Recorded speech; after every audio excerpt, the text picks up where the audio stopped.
울산의 한 초등학교 학생들이 학교 앞 어린이 보호구역에서도 마음 놓고 다닐 수 없다고 호소를 하고 있습니다. 몇 년 전 학교 바로 옆에 택배 영업소가 들어선 뒤로 작업용 차량이 수시로 드나들기 때문인데 이 아이들의 안전사고 위험이 높지만은 현행 법상으로는 손 쓸 방법은 없다고 합니다. 김문희 기자가 취재했습니다. 울산의 한 초등학교 앞. 등굣길 어린이들이 오가는 도로를 택배 상자들이 점령했습니다. 어린이 보호구역 표시가 선명한 차도 위에는 택배 화물을 실어 나르는 대형 차량들이 늘어서 있고 짐을 실은 트럭이 후진으로 인도를 가로지르는 일도 다반사입니다.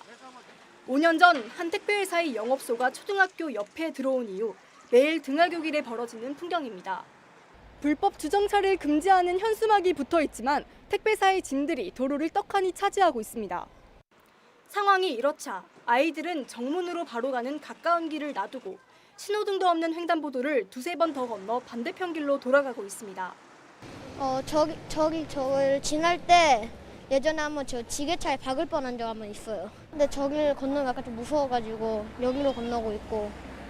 현행 교육환경법상 학교 근처에서는 오염과 악취 소음 유발 시설 또는 청소년 유해 시설만 금지할 뿐 교통사고 유발 가능성이 높은 시설은 규제 대상에서 빠져 있습니다.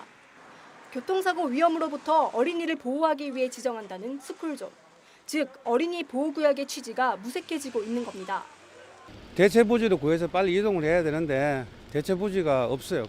위험은 저도 인정합니다.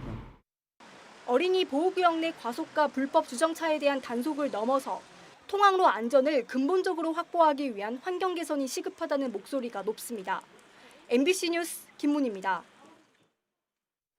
울산에서 지난 5일 이후 19일 만에 코로나19 지역사회 감염자가 나왔습니다. 울산시는 경기도 부천시 사는 A씨가 지난 20일부터 업무차 울산을 방문한 상태에서 서울 구로구 확진자의 접촉자로 분류돼 진단검사를 받은 결과 코로나19에 감염된 것으로 확인됐다고 밝혔습니다. 이로써 울산의 코로나19 확진 환자는 158명으로 늘었고 울산시는 추가 접촉자를 파악하는 등 역학조사를 벌이고 있습니다.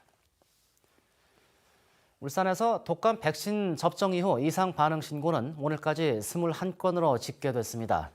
울산시는 증상 대부분이 피부가 붉어지는 발진이나 발열 등 접종 후 일시적으로 나타나는 증상으로 다른 지역처럼 숨진 사람은 없다고 밝혔습니다. 울산시는 백신 접종과 사망사고 사이에 직접적인 인과관계는 없다며 무료 접종을 계속 시행한다고 밝혔습니다.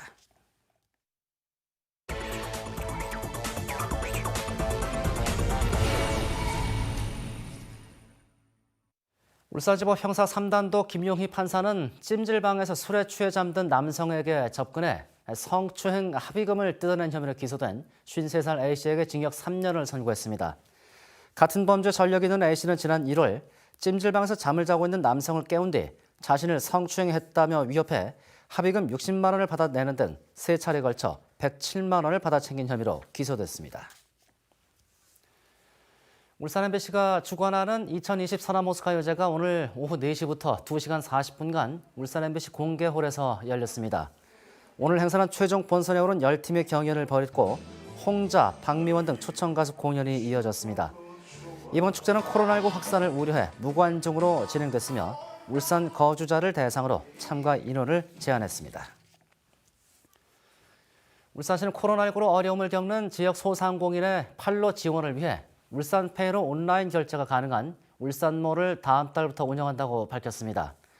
울산몰은 울산 관내 사업자를 둔 소상공인만 입점이 가능하고 울산페이 직접 결제 방식으로 가맹점 결제 수수료가 발생하지 않습니다. 또 지역 소비 촉진을 위한 오픈 행사로 다음 달 1일부터 15일까지 할인 쿠폰 4,000개와 경품 375개가 제공될 예정입니다.